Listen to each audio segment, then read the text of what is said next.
All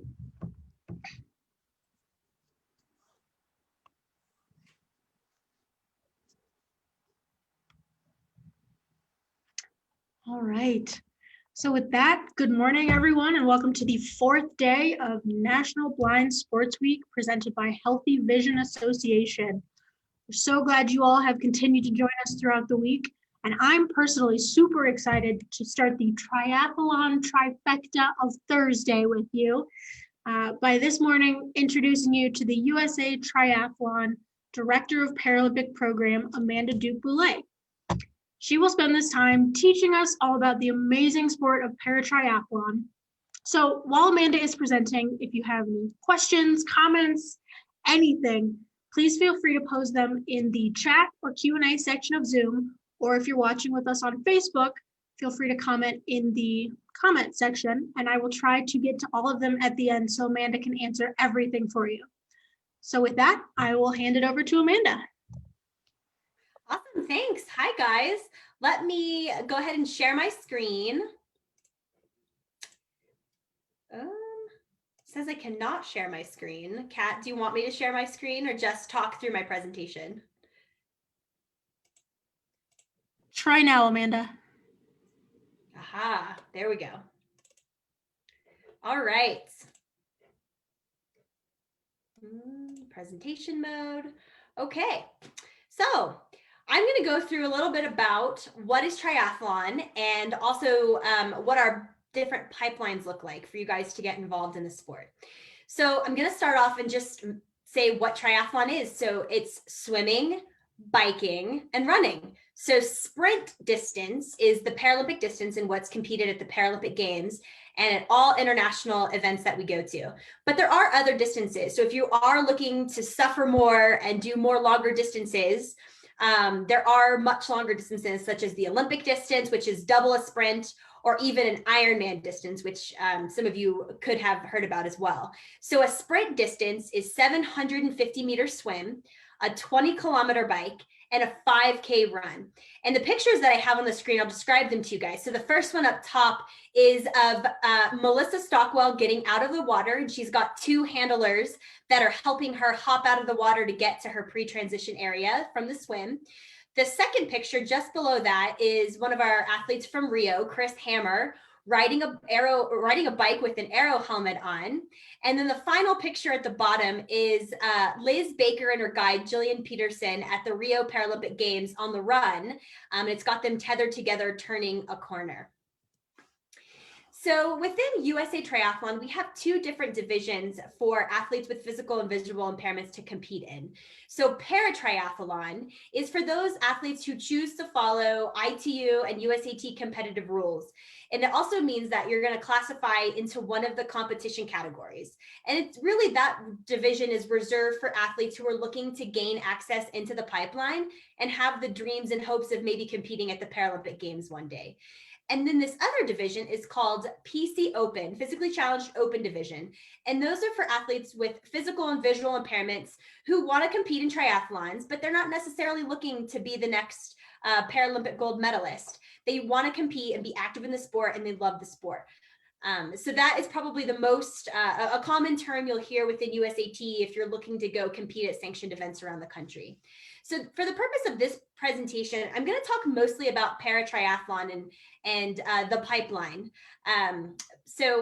As I mentioned, the Paratriathlon division, you have to fit into one of the 6 sport classes. It makes you eligible to compete at the national championship. You then can go on and race at ITU events, which is our international federation, which is International Triathlon Union. You're eligible to compete and be eligible for our national team and our development team. And like I said, you're sort of in the pipeline and on your way to potentially making a Paralympic Games in the future. So for the sport classes, so ITU launched a brand new system post Rio in 2017, and it is expected to be the system that we'll use all the way through Paris in 2024. It's an evidence-based classification system. So it's basically not necessarily taking it's taking what your impairment is according to what limitations you might have in the sport of triathlon. It groups you into like impairments so that you're competing against athletes who have similar limitations to activity in our sport that you do. For the PTVI, which is the sport class that our visually impaired and blind athletes compete in, to be eligible, you have to be legally blind at 20/200 with best corrective vision. In Paratriathlon, you use the same gender, and it's the same guide for the whole race. So you have to find someone who's your same guide and same gender, and you are together for the entirety of the race. You're tethered together for the swim. You use a tandem bicycle for the bicycle portion. So you've got the blind and visually impaired athlete in the back, and you've got the stoker or the guide in the front.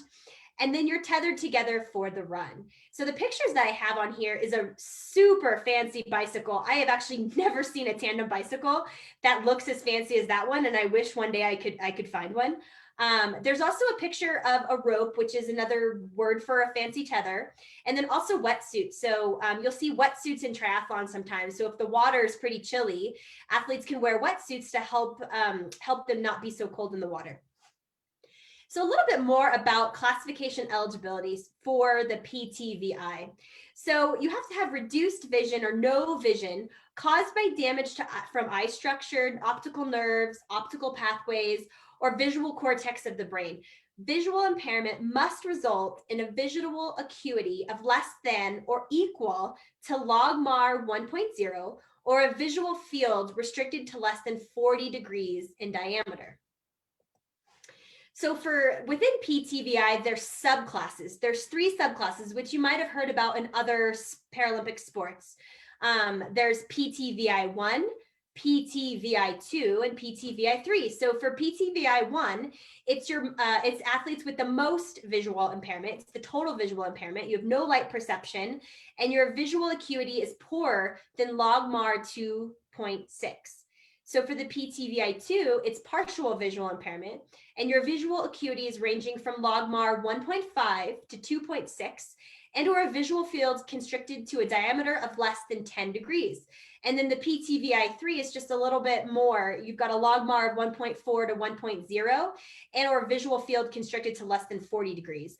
Important point to note is that we do have 3 subclasses, but all 3 classes race together. So the medal event is PTVI. So all 1, 2, and 3 compete together, and the first one to cross the finish line wins. I will say that the PTVI ones get a head start, or what's called in our sport a staggered start. So basically you get depending upon if you're male or female, you get a different time start over the 2s and 3s. And so really, when you get to the finish line, whether you're 1, 2, or 3, the first, second, third one to cross would be gold, silver, bronze. And that's how it will continue to work for PTVI.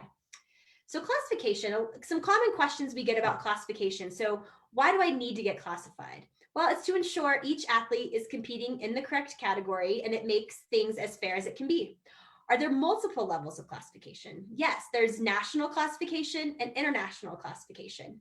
Where can I get classified? Common question. So currently in the US, we always offer a classification opportunity at our national championship.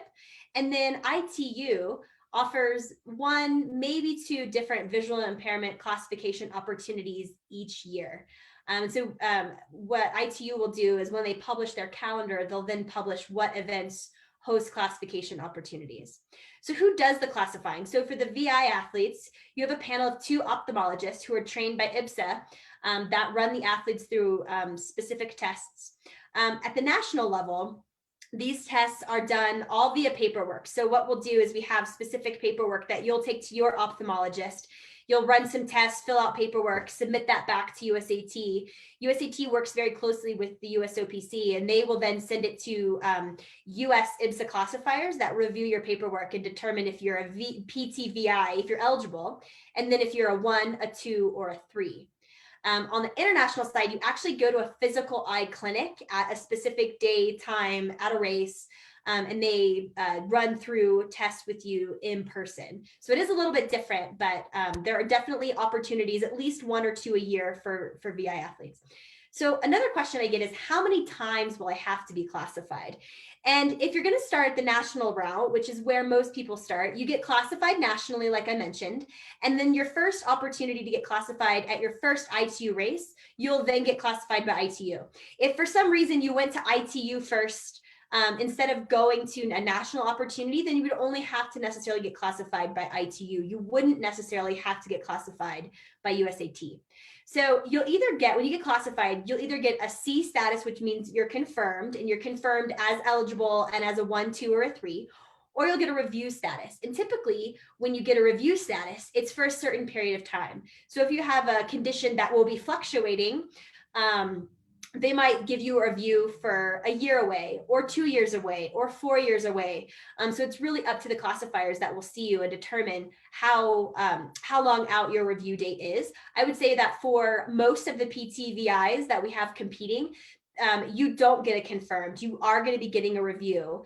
And I want to say that the last time we had a bunch of athletes go through, I think it was 2 years. So they bring you back in 2 years, and you know that you're good with that classification. And then in 2 years, you'll have to go through the process again. So where's this information kept? So a common term you'll hear in Paralympic sport is called a master list. And a master list is basically a database that you go to, and you can find out who from all, if it's a national list, who from the US is classified, and if, you know, what classification they fit into, and specifically for VI, if you are a 1, a 2, or a 3, that way you know who your competition is. And the same thing for ITU, except it obviously captures all athletes in the world. So for USAT, you can find that on our website, and for ITU, you can find that on their website. So a paratriathlete annual membership, so USAT has actual annual memberships that paratriathletes can get. So if you're an adult, it's $50, which means you're 18 and older. And if you're a youth, it's $15. It's an online application. You get to be included in end of the year Paralympic rankings if you compete in at least 3 sanctioned events. This is not just for athletes who are racing in paratriathlon, it's also for those racing in PC Open. You get targeted emails, news, promotions, you get a subscription to the USAT magazine, and probably the best benefit for you is every USAT sanctioned event that you do, you have to have either the annual membership, or you have to pay a 15-day, 1-day fee. So if you're planning on doing several USAT sanctioned events throughout the country every year, you're going to want to get that annual membership just from a cost savings standpoint. So this picture is our development pathway. So at the very top is the Paralympic Games, and at the very bottom in the broad base is our youth program. So let me start at the bottom. So it goes youth program, then collegiate program, then national championships, then development team, then we have development camps, then you start getting into ITU racing. So you've got ITU World Cups. Then you start getting into national team and ITU series events. Then you've got world championships, and then finally Paralympic Games at the top. One of the interesting things, which for our sport, is you really can enter the pipeline at any point. So you don't have to start at the bottom of the pipeline and work your way to the very top. I would say it's very difficult to enter at the top. There's not going to be very many athletes who are going to just come into the game and you know, race at world championships and make a Paralympic team. There is a progression and a process in place that you have to go through, but you don't necessarily have to start in our sport as a youth athlete. And you don't have to start in college. You can start when you're 50. You can start when you're, 60 or 20. And it really, there's no age limit that really that you have to begin in competing in our sport. So now what I would like to do is I'd like to go through some of those different pipeline opportunities. So domestic competitions. I've mentioned USAT sanctioned events. One of the awesome things about triathlon is USAT sanctions almost 4,000 races every year. So all across the US, at any given moment, that means that you could go to your backyard and there's probably a triathlon within an hour's drive. And our experience has been is that most of these races across the country, all 5,000, can accommodate paratriathletes. And so what we've done is we've created a paratriathlon friendly race list. So race directors who are interested in wanting to make sure that their race is ready for para athletes, They fill out this checklist, an application, and it's reviewed by our staff. And it basically gives a stamp of approval to say, yes, we already have vetted this race and it's ready to receive paratriathletes. But that's not to say it's the end all be all list. So while it's a great resource for you on our website for you guys to find races that are already been vetted, chances are the local race that you want to do that's got 100 people in it next weekend probably also would be eligible. So what I recommend is that if you are looking to race in any of these sanctioned events across the country, is when you go to the race website and you register, then reach out to the race director and just let them know that you're a visually impaired athlete and you're coming to their race next weekend, and you're bringing a race guide with you. One of the things that a lot of race directors don't have in their registration is the ability to check off the fact that you're visually impaired or a para-athlete and you're bringing a guide. So while your guide shouldn't necessarily have to pay a race fee, they probably do have to either have that USAT membership, pay the one-day fee, or even better yet, just sign a waiver because they're going to be competing in the event as well. So I definitely recommend reaching out to the race directors just to let them know that you're coming, and if they have any questions for you, you have questions for them. So that's the great thing about our sport. At any given moment, you can go and find a triathlon to race in across the country. But specifically dedicated to paratriathlon. So our premier event every year is our US Paratriathlon National Championships. And so we moved those to Long Beach as part of the Legacy Triathlon last year. And really, it's going to be poised to be at that event up until the LA Games in 2028. One of the really awesome things is we offered a prize purse last year for the first time ever. It was the first time our national championship has ever offered a prize purse. And we hope to continue to be able to do that every year. You do have to qualify for the national championship. And so that does change every year, but it's basically you're going and competing at specific USAT events, and you get a race time, and then you qualify and you're eligible to compete. At that national championship, we do also offer a PC Open event. So remember at the beginning I mentioned that there's Paratriathlon, which qualifies you for nationals, but we also have that PC Open, and so we do offer that as part of this weekend. While you wouldn't be racing for prize money, you don't have to qualify. It is another opportunity to get more athletes with physical and visual impairments competing at the same event. It's a real big community event, and 100 people come out, and it's a really just great celebration of the sport. If you're youth and junior aged, we offer a youth and junior para-national championship, and that's alongside our able-bodied youth and junior national championship, and that has been held in Westchester, Ohio for the last several years in the summer, usually the first weekend of August. There's no qualification for that one. There's no classification for that one either. That one really is just getting youth kids and junior kids involved in the sport and meeting their peers. And we've got a great junior development coordinator who will be running a clinic the day before that event. And it's really just trying to get more youth and junior kids out to compete in the event. Starting in 2021, we're pretty excited. This hasn't officially been launched, so let's keep it between us. But we're launching a Paratriathlon development race series in 2021. And what that's going to mean is we're going to select 3 races across the country, and they're going to offer a Paratriathlon division.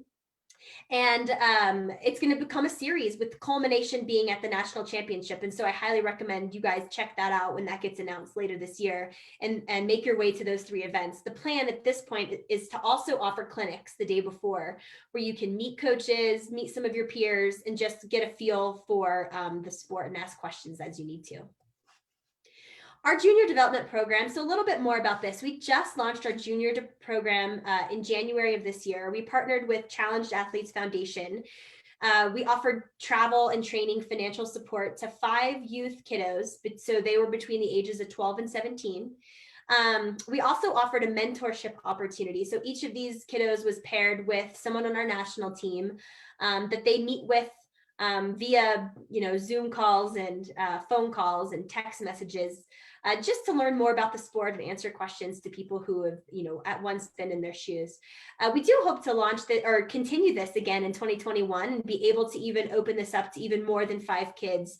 Within those 5 kids, we actually have 2 visually impaired boys who are involved in that crew, and so we're pretty excited to welcome more visually impaired juniors into our program next year.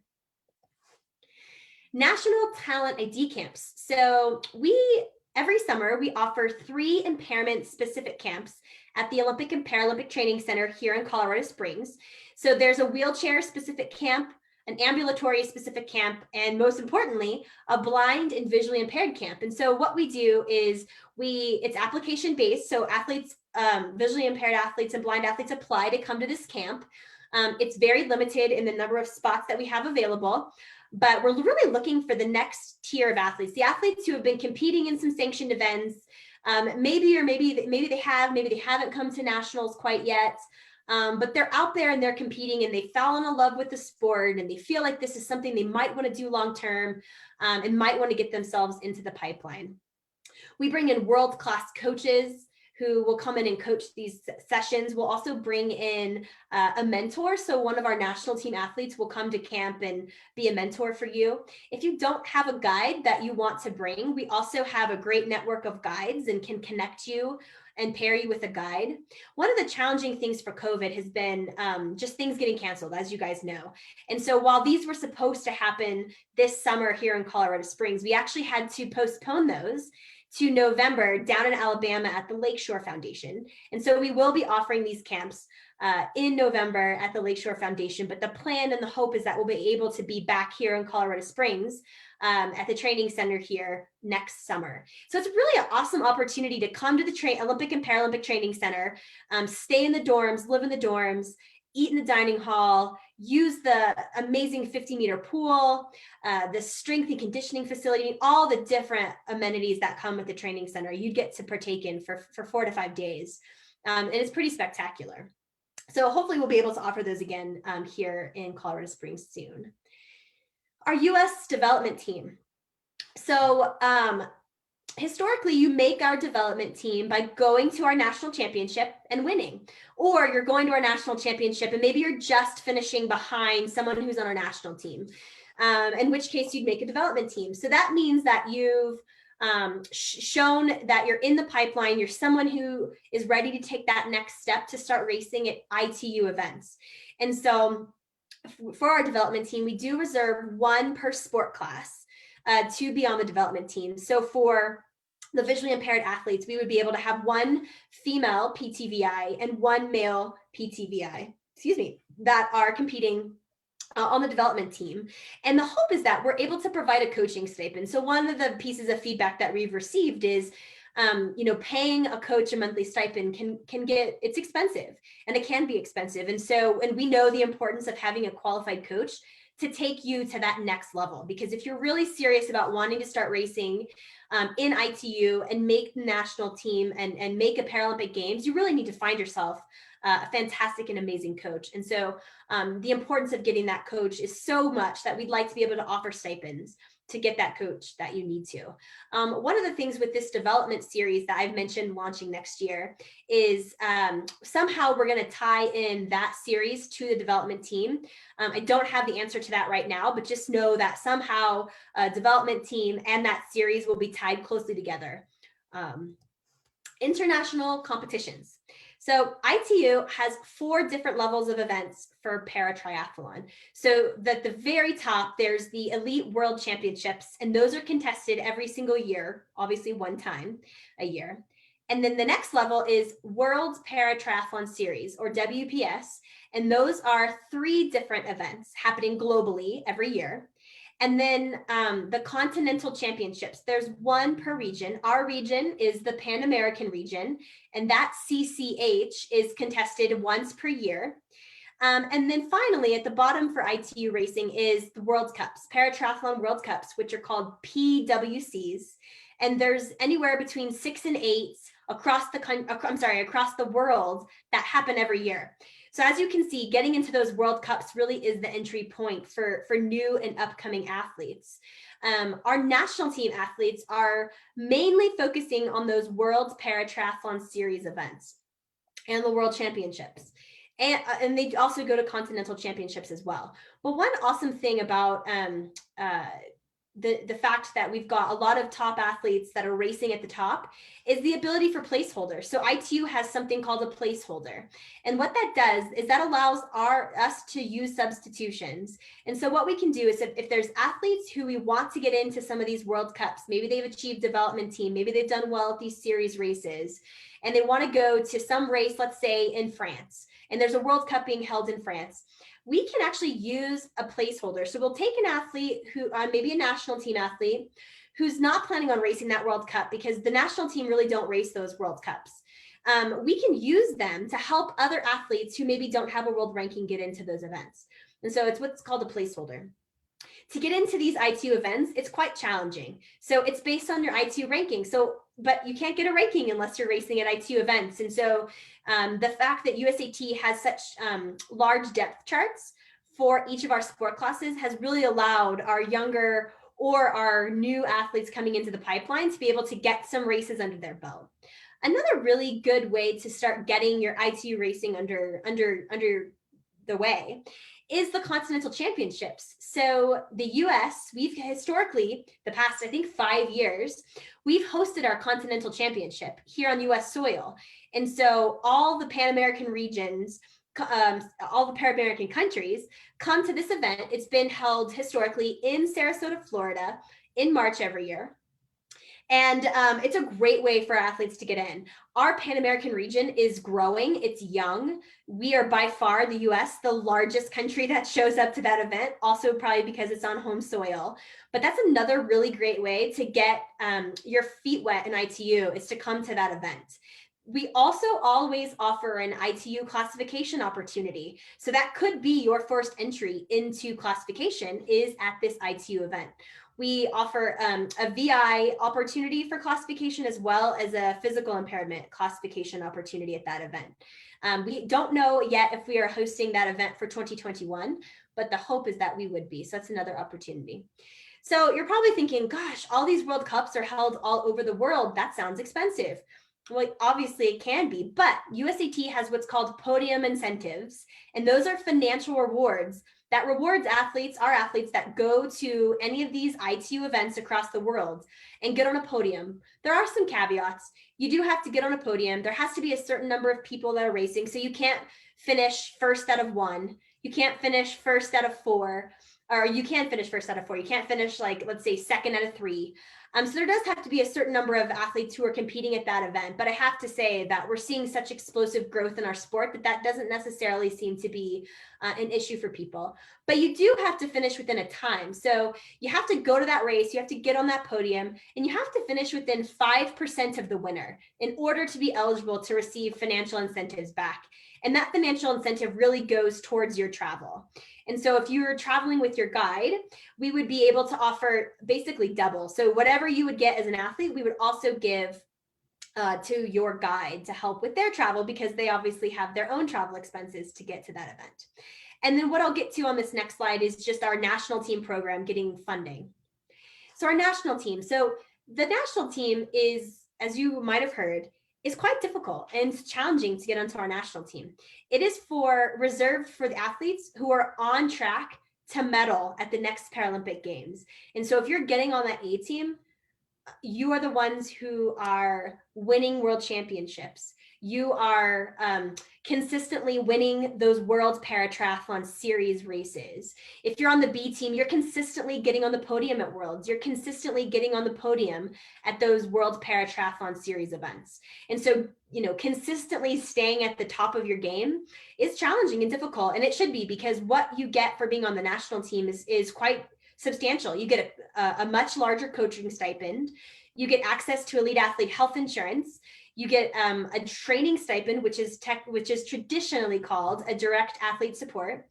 And then you get international travel assistance. So basically, I would sit down with you and your coach, and we would discuss what the season looks like, what events we need you to get to continue to keep your world ranking up, to ensure you're getting into world championships. And then we put financial plan in place to help you fund yourself to those events from USAT's help. And then finally, and I would say, in my opinion, most importantly, you get access to a sport performance team. And so our sport performance team includes a sport dietitian, a sport psychologist, an exercise physiologist, and hopefully soon to be a biomechanist. But really, it's a whole team that then surrounds the athlete and their coach and supports you on your journey to Paralympic success, whether that's a year away, 2 years away, 4 years away. So getting on that national team is quite difficult, and it can be a journey, and you do have to get to races and consistently podium. But like I said, the rewards that you get as an athlete sort of make it easier and make it more fun, that you're not necessarily have to fund yourself to all of these. So the resident program. So the resident program, we just launched right after Tokyo, and basically it's a daily training and opportunity. So we've got athletes, paratriathletes with lots of different physical and visual impairments that are staying at the Olympic and Paralympic Training Center and training at the center. And so athletes have the opportunity to either live at the training center in the dorms, or they can live off site with friends in the Colorado Springs community. But the idea is that you're training every day. You're getting together with your team, with our resident team coach, and you're training. You're living like elite athletes. You're dedicated to training, and your goal is to be medaling and qualifying and medaling at the upcoming Paralympic Games. We do hope to continue this for 2021. We started this in 2017 with obviously an eye on Tokyo. In 2020, it's been very well received. We have 6 athletes who currently are partaking in our resident program, one of which is a visually impaired athlete, Kyle Kuhn, who I believe is on the schedule later today to take you guys through a workout. But he came to Colorado Springs, and he lives in the dorms. And I'm sure you could ask him those questions later, but he's been thriving, and it's been amazing to watch his transformation.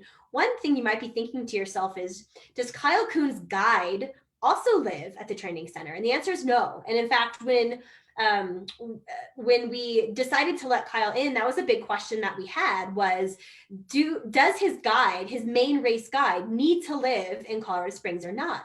And we sort of went back and forth, but I think the great thing about Colorado Springs is a lot of Olympic athletes still live here.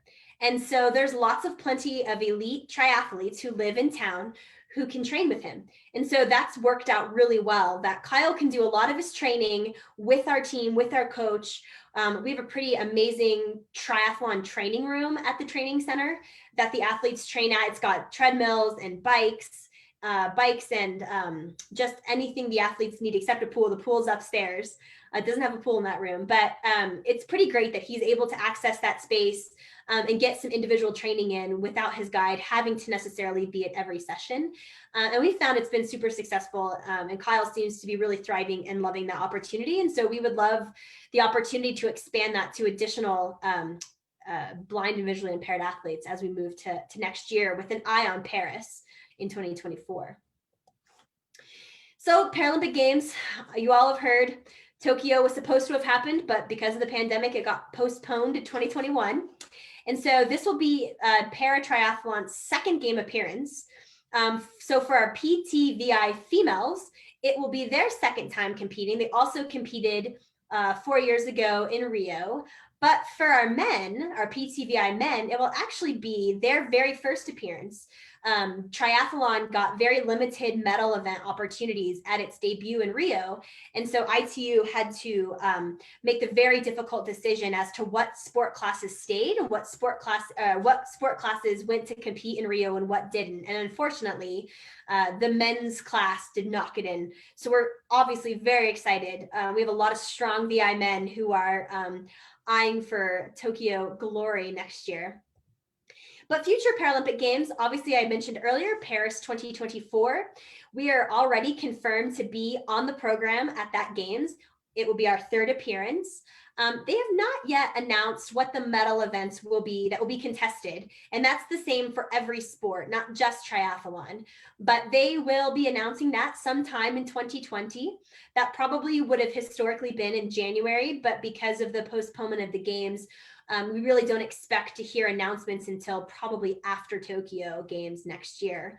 But I will tell you that we expect that a full medal event program will be on. So all of our sport classes, so all of our male and female PTVI classes, once again, be on the Paris Games.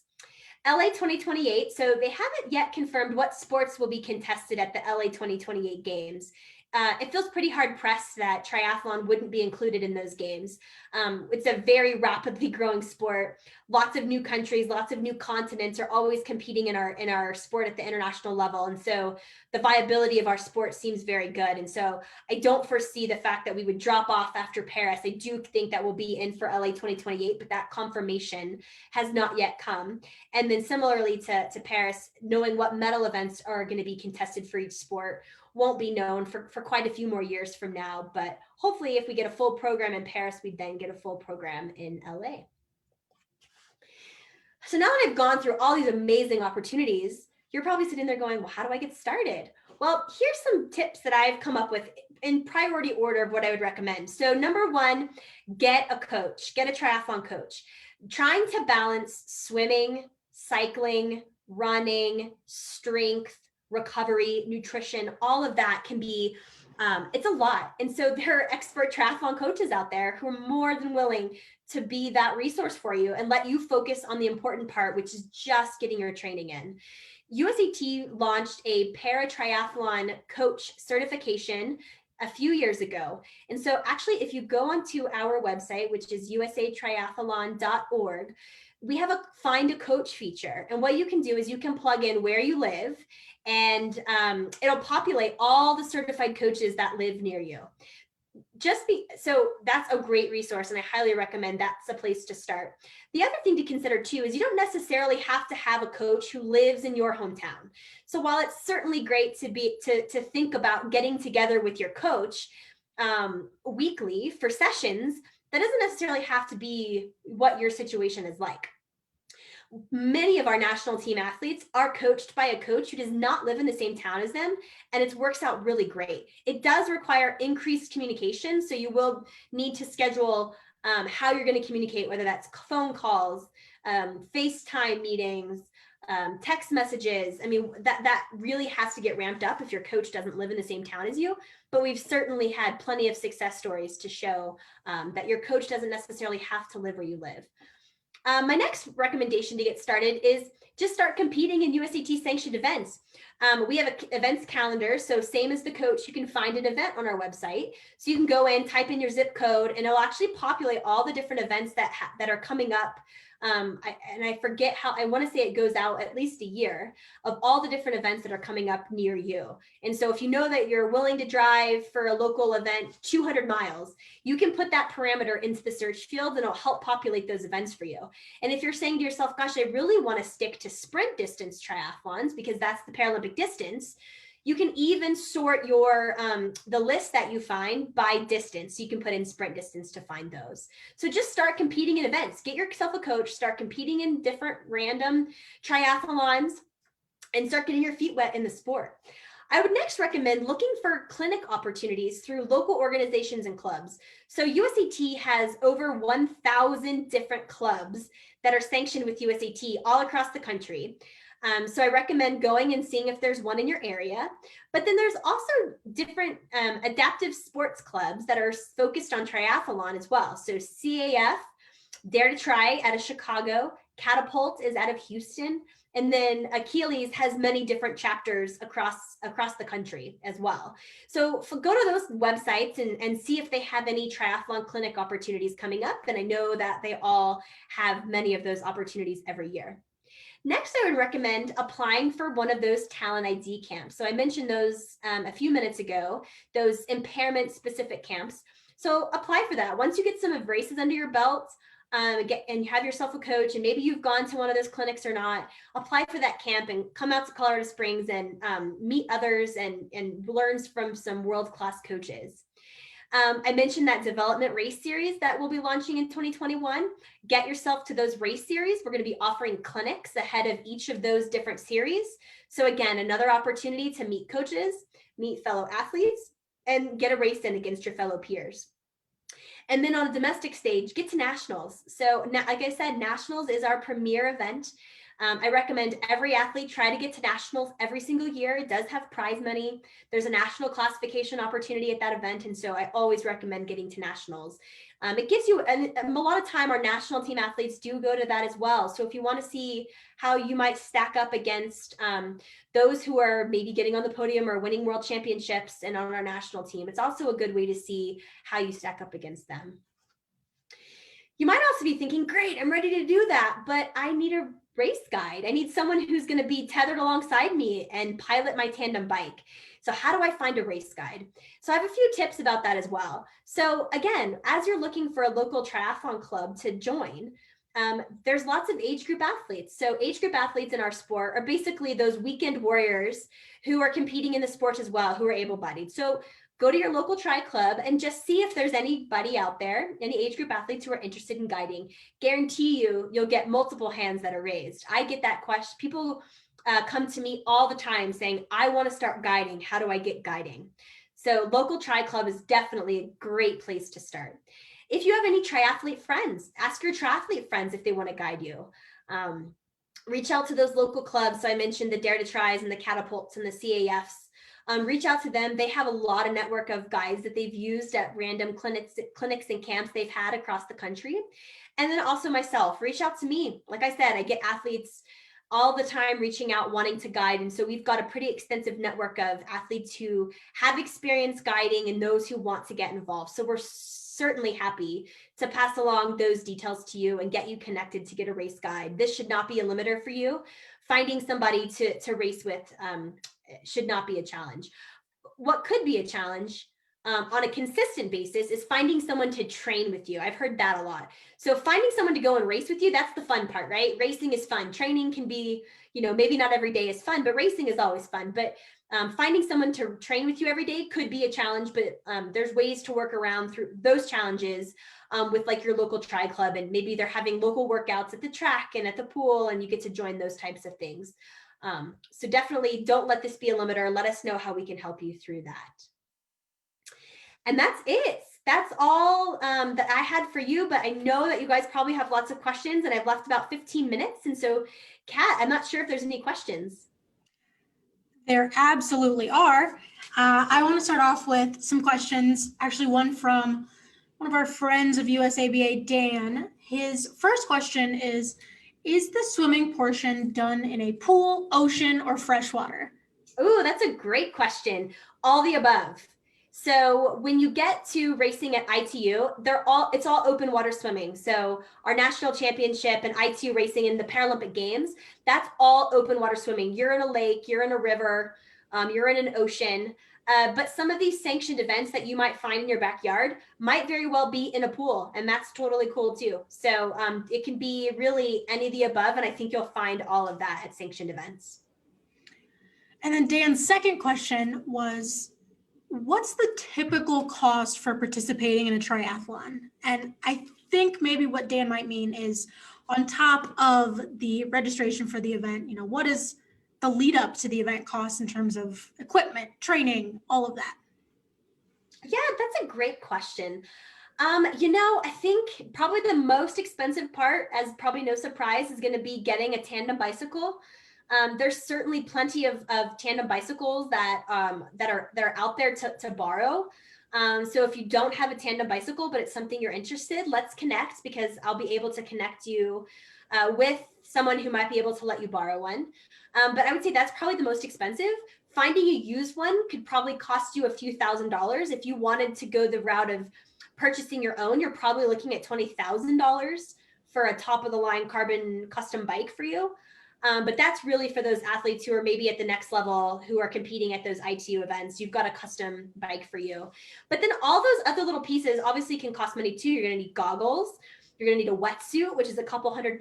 You're going to need some running shoes. You're going to go through running shoes a lot, training shoes and racing shoes. But I mean, I would say the bike is probably the most challenging. But like I said, we've got some ways to try to get you connected with someone to borrow a bike if that's what you want to do. So I know on a lot of these questions and throughout the presentation, you've said, people should contact you directly. So a question that I personally have is, I know you do a lot in terms of paratriathlon. So what all does your job personally entail?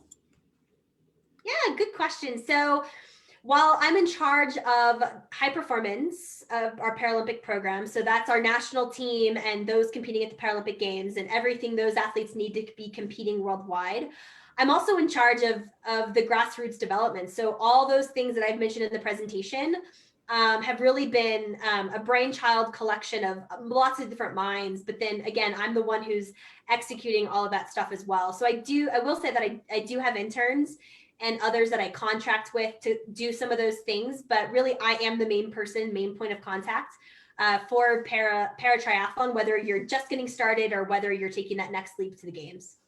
So that follow-up question is, I know from my side that you have been that kind of lead person in paratriathlon since the inception pretty much. What has fueled your passion for the sport of paratriathlon? Honestly, it's the people. It's you guys. It's the athletes. I love meeting new athletes. I love the puzzle piece of finding the equipment, pairing up guides, finding a faster guide because now the guide you were using, you've outgrown them and you need someone faster. Like all the different puzzle pieces of all the different groups together. And one thing I really think is cool about our specific sport is just the community. We have a really awesome community. And so, you come to nationals and you get to see that community and the fact that like we're one big family. Like you come to a race and you'll come to one of those series races and it's like you're friends and you want to have meals together and coffee together and you're going to go on a ride together. It's one big community. We're all, yes, it's an individual sport and you're all competing against each other, but we're also all rooting for each other, which I think is a really cool thing. And so I think that's what keeps me going is our community and the fact that it's, so welcoming and so warm. So yeah, good question. Dan followed up with another question of, it sounds like, and there are a lot of resources available. Where would someone go to find, is there a single place someone can go to find all of these resources? Or is it easiest just to connect with you directly? Yeah, so all of these resources are located on our website. So that's usaparatriathlon.org. And so that's really the landing page. So it'll take you to various websites about youth and junior, national team, resident team. The series is not up there. Remember, that one's not up there yet, but that will be up there and populated soon. So really all that information can be found on our website. Someone contacted me actually yesterday and said, there's nothing for 2021. And I'm like, well, that's because we're still in 2020. So it's got a lot of 2020 info. So just know that by the end of the year, probably in November, we'll be able to populate more 2021 items for you there. Perfect.